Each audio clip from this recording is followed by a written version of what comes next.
Hi guys, I'm here with Rachel Wong and she's from Reliable Appraisal Services. So we're going to be talking all about home appraisals today. So thank you so much for joining us. Oh, thanks for having me. My pleasure. How long have you been in this industry? So I have been doing residential appraisals for about 5 years. We've had people who have been in the industry for 25 years. And we're always looking for new appraisers because obviously there's actually not a lot of us out there, surprisingly. Small world? Small world, yeah. So typically when I go to those continuing education conferences and meetings, it's the same like 40 to 50 people per chapter. Oh, like really, really small. It's pretty small, yeah. Okay, so I understand that you said it's small and there's not a lot of you guys. There's enough of us to fulfill the demand, but there are times during the year where we're absolutely slammed because it's just people are refinancing or purchasing all at the same time, and then there's just not enough of us to fulfill that. Okay, so it's not a situation where you guys are in a shortage right now, but just it's a tight little community. It's a very tight community. Got it. Well, that's pretty cool. Okay, so you've been doing it for 5 years. What made you actually get into this? So I actually have been with this company for more than 5 years. The owner and the head appraiser there, Wong, is a family friend. Nice. And it was mostly through family connections that I got into the office and then worked for there for quite a while. So that's how I got into it. With Terrence, I believe he previously was involved in sales and then he went into the appraisal side afterwards. Was it something that you were always interested in, or you were like, you know what, let's try it out? It was more so because the opportunity was there, and I was like, okay, let's give it a try. And as I worked in the field more and more and did more of the appraisal side, I saw that you see a lot of different properties that I wouldn't normally be able to see. So let's say I've seen condominiums that have just been built down on the Denlecki Way down in downtown Toronto, and I've also seen properties off of the Bridle Path. So obviously it's Stunning. It's not something that you can just kind of walk into and be like, hey, can I check out your yard kind of thing. So it's nice because I get to see the sort of different architectural designs that we have around the city. And obviously when you walk into some places, people decorate it the way that they want to based on their heritage or maybe their family history and whatnot. So it's just, you see little bits and pieces of the city that is not necessarily open to the public. And some owners are they're okay with answering my questions sometimes if they get a little personal, such as like, oh, where did that painting come from? It's very nice. So it's almost like a little art exhibit for myself when I do home appraisals, if I feel like the homeowner is okay with answering certain questions. That's true. You said you get to see a lot of different architecture, but you also get to see like the personality of how people run their home. Yes. Like homes to me are like personalities. It is. The way people decorate it, that's your own personality, who you are. So it's interesting to see that in a home. And it's also interesting to see, because we see a lot of a mixture of the new and the old properties. So it's kind of interesting to see how, as the years progressed, the wall between the living room and dining room just like disappeared, or the wall between the living room and the kitchen disappeared. So it's kind of interesting when you walk in to see the changes in layout and like the trends and what people want, how they changed. So I mean, before, back in the 80s, the 8-foot ceiling was a staple, right? And that was the regular. And if you saw a 9-foot ceiling, that was like, oh my god, that's like amazing. Right? Yeah. But nowadays, if you walk into, say, a new construction, the main floor, it's almost standard going to be a 9-foot ceiling. Yeah. So it's also interesting just to see how that has changed. The evolution. Yes. Absolutely. So what did you do before this? Give me some idea of who you are. I literally have just done appraisals my whole life. Wow. Yeah. So I previously worked as a secretary at the company, and then I just reading reports and talking to some of the other appraisers there. After a while, I decided I wanted to go to university, get my bachelor's degree, and then pursue my CRA from the Appraisal Institute of Ontario. So CRA is your Canadian Residential Appraiser certification with the AIC. So that's Appraisal Institute of Canada, and basically that's what I wanted to do. Now that you touched on that, I know that there's more than one appraisal institution, is that correct? Yes. Can you kind of talk to me about that? The first one that I mentioned before just now was AIC, so Okay. Appraisal Institute of Canada. And the second one is CNAREA, which is CNAREA, which is Canadian National Association of Real Estate Appraisers. Okay. So both of them offer designations for residential appraisals and commercial appraisals as well. So residential appraisals is like your stereotypical single-family detached or your condominium unit. Mm-hmm. And then commercial appraisal would comprise any of pretty much everything else. So you could be looking at farmland or industrial buildings, or even if you're looking at a multiplex property, anything with 5 kitchens or more is considered a commercial property. Property appraisals more so look at it from an investment standpoint as well. Got it. So if you have 5 bedrooms or more, or 5 kitchens or more, units or more, That's not a family. that typically no. I mean, you might have the owner that lives in one of the units, but typically they're probably holding on to that property for investment purposes and renting all the rooms out, right? Yeah. Mm-hmm. Okay, so can we talk about more about what you do day to day, Okay. or discuss what you do on the job when you do your appraiser? So someone calls you for an appraisal. Mhm. What happens? You go out. Yeah, so because I'm in a larger office, so we're very lucky to have a secretary who can take orders for us, and we're very lucky to have a accountant who can handle the finances for us. Perfect. Otherwise, before, I remember back then I had to get my own credit card forms and print that out and Wow. make sure I had the money when I arrived at the property, etc. But typically with our office, if you call in or if you send an email in, we will organize the appraisal with you. You just have to tell us what property is being appraised, who's providing access to us, who's paying, and also the purpose of the appraisal. So the purpose of the appraisal is very important because basically the document that we give you, the intended use, the purpose of the appraisal, you're only supposed to use it for that one use. Right. So let's say if you get a appraisal for a matrimonial settlement, and then after the settlement is done, you want to take that same appraisal to the bank and say, oh, this is the property value according to this appraisal I have.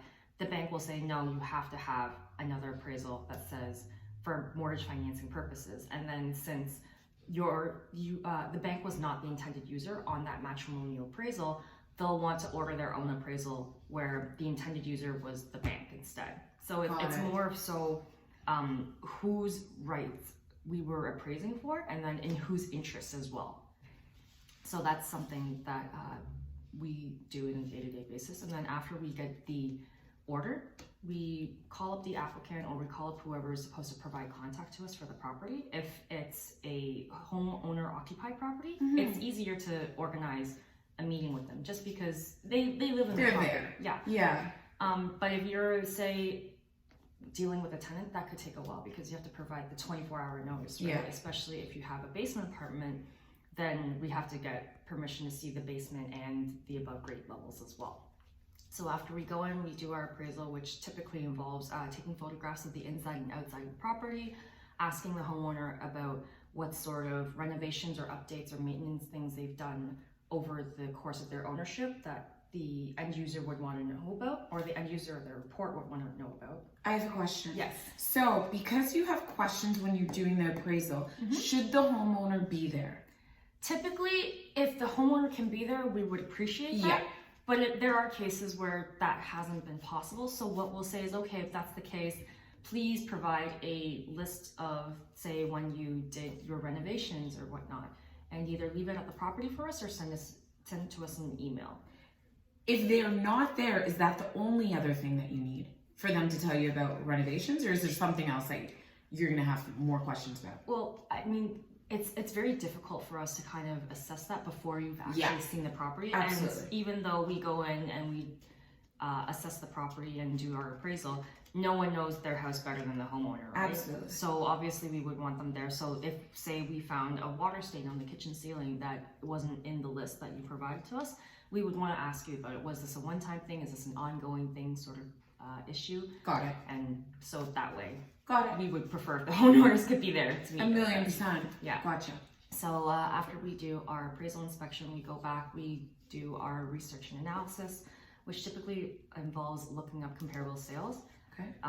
On Toronto MLS is our primary source.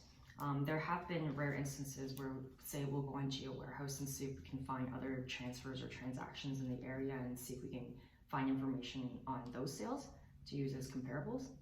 The thing with comparable sales is that we can only use historical data. We can't use properties that are currently listed on the market because you don't know how much it's going to go for. Yeah, we don't know how much it's going to go for. And then also the other thing is when it's a sale that's been, or not a sale that's been closed, but has been signed as sold firm, that way we can actually ask the realtors, hey, was there a extraordinary assumption for them to get this property sold? Was there furniture involved, or was there like a vendor take back mortgage? I mean, obviously those are not popular anymore, but these are the kind of things we need to know when we're looking at sales. Is there external circumstances that don't show through with the sold price? Yes, absolutely. Yeah. So and then after that we come to a market value depending on the type of report that we do. So there are desktops, there are drive-bys, and there are full appraisals on the residential side. And then after that, we send it to our end user, which is typically the bank, the lawyer, or the accountant. Great. Yeah. Okay, so now that we made sense of the process, what are some things that people should know when they're getting an appraisal? So if you're getting an appraisal for yourself, say for estate purposes or matrimonial settlement purposes. There's something, I'm so sorry to interrupt. No worries. There's something that I probably should ask so people understand prior to saying what should some people know. That inquiry is, what are the different types of appraisal? So once we started getting into it, I'm like, maybe we should have no worries. said that first. So with residential appraisals, there are the desktops, the drive-bys, and the full that I talked about. So desktop, we literally just do research on the computer and use historical data we can find on your property. So if, say, it's a new construction and there's nothing on MLS to indicate what your property could be like, we'll just tell people we have no idea what your property is like. You can either provide plans to us and we'll go off of that, or you could upgrade it to a full appraisal so we can actually go in and see what the property is that we're dealing with. Perfect. There's the drive-by appraisal where we literally just drive by the property, take a picture of the front, and go back and we do the rest of it as if we did a desktop. So we do our online research, and then there's the full appraisal, which is we actually go in and we take a look at the property and whatnot. So, is there a reason people will ask for the first two? So if they're in a rush, they will typically ask for the first two, and because they don't want to have to deal with either getting in contact with the homeowner, or perhaps you have a tenant who's being a little difficult. So they will ask for a desktop or a drive-by appraisal instead of a full. But if you do that, we can't give you one set value as the final value on the report. We give you a range instead. Right. So with desktop and drive-by appraisals, I mean, they're beneficial in that they're quick. And if you're not tight on wanting a certain value, it's good. But then the thing is, if you've made big improvements in the back or improvements inside, you lose all that. You lose all that on the report, exactly. Okay. I know that you touched upon, you were saying if it's like residential for the purpose of refinancing or for dissolving a matrimonial home. Can you touch on how many things like that there are? So we typically do appraisals for mortgage financing purposes. So if you're purchasing a home, if you're refinancing your home with your lender, that sort of thing. We also do appraisals for the matrimonial settlement side. So lawyers will typically say, I have a client who's getting divorced. They need to know what their property value is.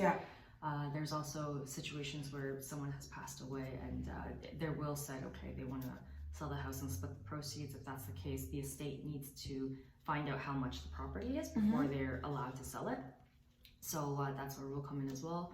We've also done capital gains tax appraisals. So because if you have a investment property, from the time that that property is no longer your family home or no longer your primary residence to the time you end your investment period for that property, that duration of time is taxable and considered taxable capital gains by the government. Yes. So the CRA and your accountant will need to calculate how much of that capital gain you need to pay in taxes. So that's where we come in. So we can assess the period or how much the property was from the time that you started renting the property to the time you stopped renting the property. Yeah. And there's also, just for private sale purposes, if individuals want to know how much their property is when they want to offer it for sale by themselves, or if they're putting in an offer and they're unsure of whether or not they'd be able to get a mortgage with the bank, because they want to know if their savings would match up with the price that they're putting in. So that's when they come to us as well. Amazing. So it's good to know when or why people would come to you. So I just wanted to kind of streamline that as well. So going a little further, talking about that. So people, let's say someone wants a refinancing. They call you guys come in. What should they know? So one of the things we've noticed in our line of work is that people tend to treat us like plumbers or the guy coming to fix their internet cabling and we'll be on our way sort of thing. But they tend to forget that most of the time when we do appraisals for refinancing purposes, our end user and our intended use is mortgage financing to aid the lending party with their decision on lending on your mortgage, correct? Yes. And people forget that the pictures that we take, they go to the bank and the bank can see them. So a lot of the times we'll get people that have left their undergarments all over the place, or left their dirty dishes in the sink, or left their toilet unflushed. We've gotten that before as well. And it's just, while it doesn't actually affect the property value, it does affect how the lender will view your application. Perceive it. Yeah. So what I always like to tell people is clean up the house a little bit, and it looks a bit more favorably with the lending party when they're going through our report. Okay, so you guys go in, you appraise the property, you take pictures. After that, what should the client expect? They get a report? So that's a question we often get. Do they get the report after we go in to do the appraisal? It depends on who the intended user is and who ordered the appraisal. So if, let's say in a mortgage refinancing purpose, you went to your mortgage broker and they're sending it off to the bank, the party that ordered it, which is your mortgage broker, and the party that is the intended user, which is the bank, they will receive copies of the report. Got it. So this is actually a really good question as well for matrimonial settlements, I find, because with matrimonial settlements, sometimes it's acrimonious, sometimes it's friendly, but what we tend to suggest to people is try to get one appraisal for one effective date, rather than one side getting one appraisal for, say, August 2017 and another side getting the appraisal for October 2018, because you have two different time periods, two different market conditions that the property would have been sold in. I'm not sure I understand. So each party wants to do their own appraisal? Yes. So we've actually seen that happen before. So because if they're not on good terms, they're like, I'm gonna get my own. Yeah. So, or maybe they got one appraisal and they don't agree with the value, and then they'll go to another appraiser, and then now they have two reports. Got it. But your recommendation is don't try and split up, like do them back to back. Yeah. So the conditions are the same and they could be as Actually comparable. comparable, yes. Gotcha. Or what we even try to tell our customers is if they're doing it for matrimonial settlement, to let us know if the other lawyers will be getting a copy of the report. Otherwise, we have gotten cases where one spouse has called us and said, my spouse ordered an appraisal through this firm and I'd like a copy of it. And then we didn't get express instructions from the original spouse to give them a copy of the report. So we have to deny them, exactly. Even though they might still be living at the property, we have to deny them that because the report was not ordered by them. It was not intended for them. Yeah. And if we give it to them, it's in breach of our contract. Yeah. And ethically speaking, it's also not right because it's technically confidential information between us and our client. Right? Absolutely. So I would always suggest, if possible, for our clients to be on the same page, for their lawyers to be on the same page as well, and for both parties to receive our report at the same time once it's completed. Amazing. Okay, well, I feel as though that was a pretty well-rounded, comprehensive, let's take a little look at appraisals. Mm-hmm. Is there something or anything that we forgot, or a tip that you're like, anyone who's going to get an appraisal, they should know this? Or did we do a pretty good job?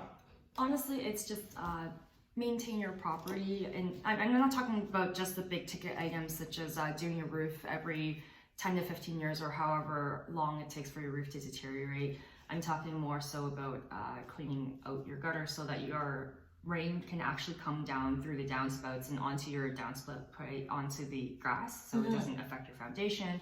I'm also talking about just maintaining the interior and exterior. Normal wear and tear. Normal wear and tear, exactly, because those little things add up over time and it could affect your property value in the future. Absolutely. Well, thank you so much for being here. Thank you for all the knowledge you have. If you guys are looking for an appraiser or an appraisal, please reach out to them. Clearly, she has quite the number of years of knowledge. If you have any questions, reach out. But thank you, as always, for supporting local. Thank you. Thank you.